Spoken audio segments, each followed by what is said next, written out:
Resolución del problema 6.33 de la sección 6.9, proyección horizontal del libro Física Type en séptima edición. Entonces, ¿qué nos estarán preguntando en este nuevo ejercicio? Resulta que un proyectil tiene una velocidad horizontal inicial de 40 metros por segundo en el borde de un tejado, ¿correcto? Debemos encontrar la velocidad horizontal y vertical al cabo de 3 segundos. Así que, en primer paso, hagamos una representación gráfica. Sabemos que está en el borde de un tejado, que hay un proyectil que va a estar moviéndose completamente horizontal a una velocidad de 40 metros por segundo. Bueno, va a comenzar moviéndose horizontalmente, pero que como tal va a empezar a caer, ¿cierto? Por una fuerza. ¿Cuál será la fuerza? Bueno, es la aceleración gravitacional, que es la constante más o menos 9,807 metros por segundo al cuadrado. Listo. Ahora, ¿qué signo vamos a estar utilizando? El signo positivo, ya que presenta una característica semiparabólica y no parabólica. Bueno, ahora, los 40 metros por segundo son la velocidad inicial en X, ¿cierto? Velocidad horizontal inicial. Listo. Como tal, la velocidad inicial en Y va a ser de 0 metros por segundo. ¿Por qué creen ustedes que es 0 metros por segundo? Bueno, porque resulta que si hacemos un plano cartesiano o algo así, al comienzo va a empezar a presentar movimientos solamente en el eje X. Y luego ahí sí va a bajar y va a tornar hacia Y positivo, Y negativo. Listo. ¿Qué más necesitamos? Es cierto, el tiempo. El tiempo de 3 segundos. Muy bien.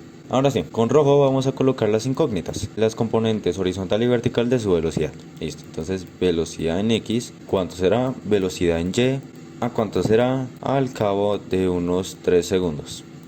Muy bien, ahora sí, empecemos con las soluciones ya, de una vez. Como segundo paso vamos a encontrar la velocidad en X.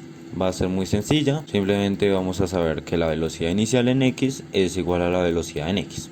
Bueno, muy sencillo y todo, pero ¿qué significa? Resulta que cuando se mueve semiparabólicamente o en este tipo de proyectiles, se va a estar moviendo con una velocidad uniforme siempre y cuando sea en el eje X. Mientras que si hablamos con respecto al eje Y, resulta que acá va a tener una velocidad, digamos A, ¿cierto? Y acá en su punto máximo va a tener una velocidad de B. A sería mayor o menor que B. ¿Ustedes qué piensan? Bueno, como A justamente empezó y en B es cuando la verdad ya no va a moverse más hacia arriba, sino que va a empezar a descender, ¿correcto? Entonces A va a ser mayor que B. Ahorita lo veremos más a fondo, pero resulta que cuando se habla de X siempre se va a mover a una constante velocidad, en donde este punto y este punto van a ser completamente iguales en X, ¿no? Estamos hablando de X.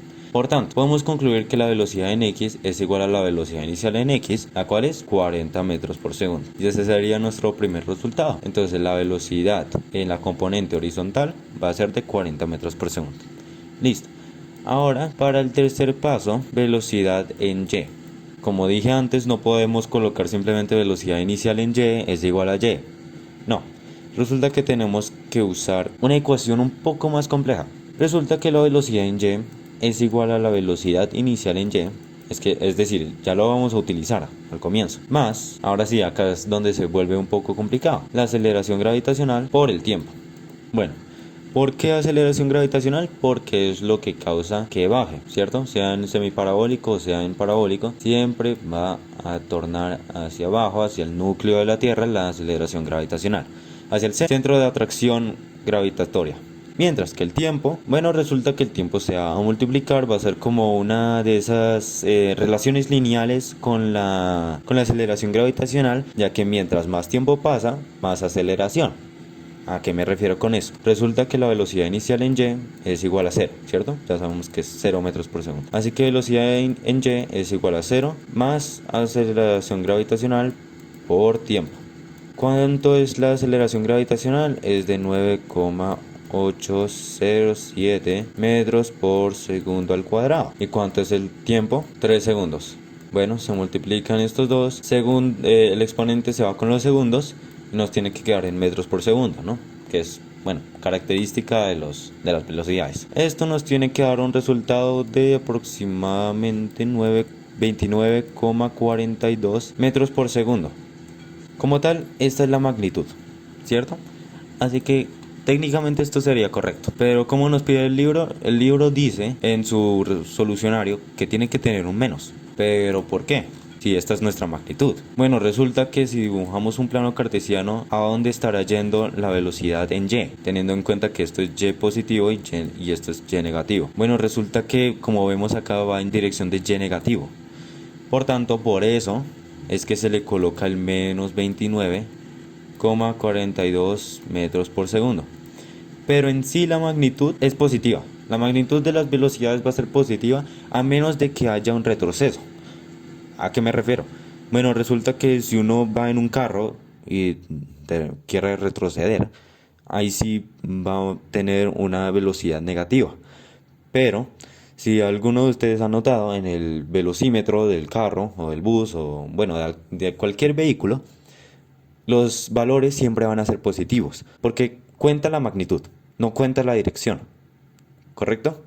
Entonces, listo, ya esto sería todo. Me excedí un poco ahí con la explicación para que ustedes entendiesen un poco más. Y ejercicio resuelto. Muchas gracias por la atención prestada. Espero les haya gustado. Espero les haya servido para la tarea o lo que estén haciendo o para estudiar independientemente física. Hasta luego. En comentarios, alguna duda de lo que no hayan entendido. ¿Listo? Muchas gracias.